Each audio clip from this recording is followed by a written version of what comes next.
buenos días.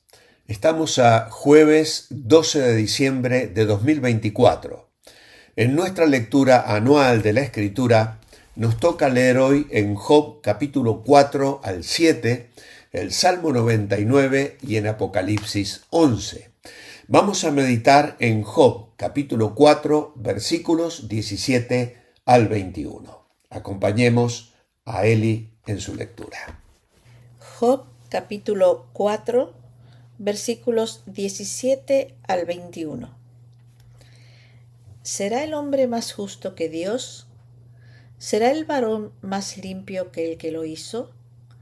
He aquí, en sus siervos no confía, y notó necedad en sus ángeles. ¿Cuánto más en los que habitan en casas de barro, cuyos cimientos están en el polvo y que serán quebrantados por la polilla? De la mañana a la tarde son destruidos y se pierden para siempre sin haber quien repare en ello. Su hermosura no se pierde con ellos mismos y mueren sin haber adquirido sabiduría. Muchas gracias, Eli. La transparencia de la Biblia es el título que espero ponerle al devocional de hoy. ¿Alguna vez te has sentido insuficiente para Dios debido a tus errores? Todos cometemos fallos y Satanás nos hace sentir mal e inadecuados. Sin embargo, hoy el texto nos hace una pregunta inquietante. ¿Será el hombre más justo que Dios? ¿Será el varón más limpio que el que lo hizo? Obviamente que no. En la Biblia no vemos historias de superhéroes, personas perfectas, infalibles, que jamás se equivocan, sino más bien relatos sobre hombres imperfectos, falibles, que cuando reconocían sus errores, alcanzaban la gracia, la misericordia y el perdón divino. Y está a tu alcance y al mío también. Por eso la idea principal hoy es que, a pesar de que la Biblia presenta personajes con fallos y debilidades, esto no disminuye su valor ni la revelación divina. Al contrario, muestra la gracia de Dios que obra en la vida de personas imperfectas como nosotros. Por eso la narrativa bíblica es sincera y transparente, porque nos presenta los errores y también las virtudes de sus personajes, pero no solo las virtudes. Ahora, ¿por qué la Biblia no oculta estos aspectos? ¿Qué nos enseña sobre la naturaleza humana y sobre la gracia de Dios? Pues precisamente gracias a Dios por la transparencia de la Biblia, porque ¿qué sería para nosotros si los personajes de la Biblia fuesen todos perfectos? Al contrario, vemos la humanidad de ellos. Comenzamos en el Génesis y nos encontramos con Abraham, que llegó a ser llamado el amigo de Dios. 2 veces mandó a su esposa mentir acerca de eso, de que era su esposa. Nos asombra enormemente, pero ese fue el egoísmo y el error y el temor y la falta de fe que este hombre, llamado más tarde el padre de la fe. Increíble, ¿no? Pero ahí está la historia. Tristemente, Isaac siguió por el mismo camino. Incurrió en el mismo error de su padre y puso en peligro su matrimonio porque su esposa fue llevado al harén. Qué triste testimonio. Más tarde Jacob obtuvo la bendición de la primogenitura y lo hizo engañando a su padre. Aún así, fue predilecto para Dios, amado por Dios y usado por Dios. Moisés, que hablaba cara a cara con Dios, al final no pudo entrar en la tierra prometida por incredulidad.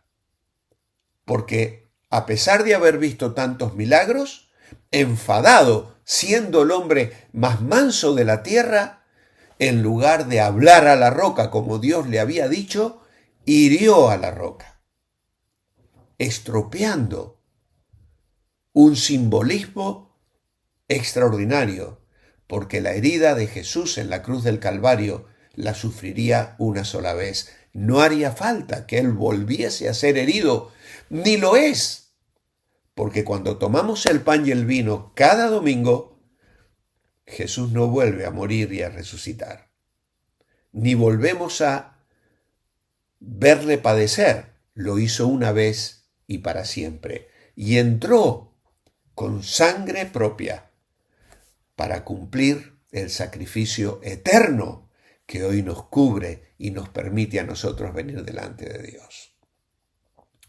Moisés estropeó ese símbolo. Increíble, este amigo de Dios. Aarón, su hermano, cómplice del pecado de idolatría y del becerro de oro. Y Dios le escogió como el primer sumo sacerdote de la historia de Israel. Llegamos al libro de los jueces. Bueno, ¿qué hablar de los jueces? Gedeón fue un valiente juez de Israel, llamado por Dios. Y a pesar de eso, al final de su vida, terminó contribuyendo para que Israel se hundiera en la idolatría, construyendo un ídolo para el pueblo.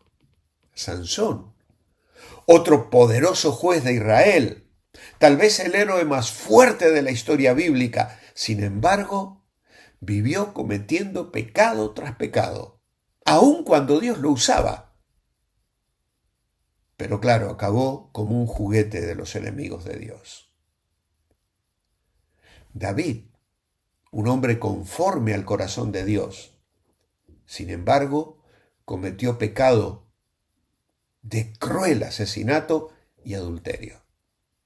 Salomón, el hombre más sabio de la Biblia, pero terminó cayendo en el grave pecado de la lujuria y la idolatría. Y uno dice, ¿cómo es posible? ¿Cómo es posible? Entramos en el Nuevo Testamento y vemos a Pedro negando 3 veces a Jesús. Aún así, Dios le restaura y le usa como líder de los apóstoles y de la iglesia. Así que la respuesta para esto es muy clara. Siendo la palabra de Dios, la Biblia es un libro verdadero y transparente. Por eso no esconde los defectos de nadie. Y que Dios continuara usando a personas llenas de defectos no significa en absoluto que justificara sus actos, pero sí es un testimonio de la gracia de Dios. A pesar de nuestras imperfecciones, Dios nos puede usar. Él es soberano. Y a pesar de los errores de sus siervos, Dios sigue siendo soberano y tiene sus propósitos en la vida de ellos y en los planes que Él ha trazado para la iglesia y para la humanidad. Pero no solo eso. También podemos pensar hoy en el amor incondicional. Dios nos ama y nos usa a pesar de nuestras fallas, demostrando así un amor inmenso y una gracia extraordinaria. La historia del pueblo de Dios, tanto en el Antiguo como en el Nuevo Testamento, ha sido la historia de la gracia divina en medio de los errores humanos. ¿Acaso las personas que Dios usa hoy en día son mejores que aquellas? Con solo mirar nuestro pasado, veremos que el cetro de la gracia y la misericordia divina sigue extendido hacia nosotros, como el cetro de aquel rey hacia la reina Esther. Por la misericordia del Señor no hemos sido consumidos.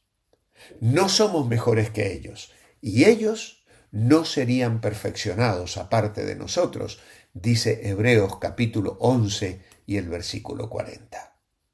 Claro, estas historias nos relacionan directamente con lo que se conoce como la teología de la cruz. El tema de la transparencia bíblica está reflejado en la salvación por gracia que a través de la cruz Dios ofrece. Y es por eso que Pablo puede llegar a decir, justificados pues por la fe, tenemos paz para con Dios. Pero no solo eso, también nos habla de la importancia de la iglesia. Somos familia y enfatiza la importancia de que la comunidad, la familia cristiana, es un lugar donde podemos experimentar la gracia de Dios y apoyarnos mutuamente en nuestras luchas. La iglesia es un hospital para heridos de guerra y allí somos alentados, somos consolados y somos promovidos, no aplastados ni desechados. Tristemente alguien dijo que a veces la iglesia se transforma en el único herido que fusila a sus heridos, el único ejército que fusila a sus heridos. ¿Es esa la iglesia? No. La iglesia restaura, anima y levanta para que las personas vivan para Dios. Y finalmente, podemos pensar en formas prácticas de aplicar este mensaje en tu vida y en la mía. Confiesa tus pecados, abrázate al perdón de Dios y levántate para seguir sirviendo al Señor. ¿Será esa tu experiencia hoy? A pesar de que la Biblia presenta los fallos y las debilidades de los personajes cuyas historias se desarrollan en ella, nos muestra que la gracia de Dios obra en la vida de personas como tú y como yo. Amado Dios, gracias te damos esta mañana por tu perdón. Y si alguno de los que hoy me escucha está sumido en la tristeza del pecado y la necedad de fallos que ha cometido, Señor, que hoy pueda acogerse a tu perdón y tu gracia le abrace y tu misericordia le levante, sabiendo que tú eres un Dios que usa personas a pesar de sus fracasos. Gracias, Señor. Gracias por ese amor incondicional. En tu nombre, amén. Os espero mañana viernes. Manteneos bendecibles.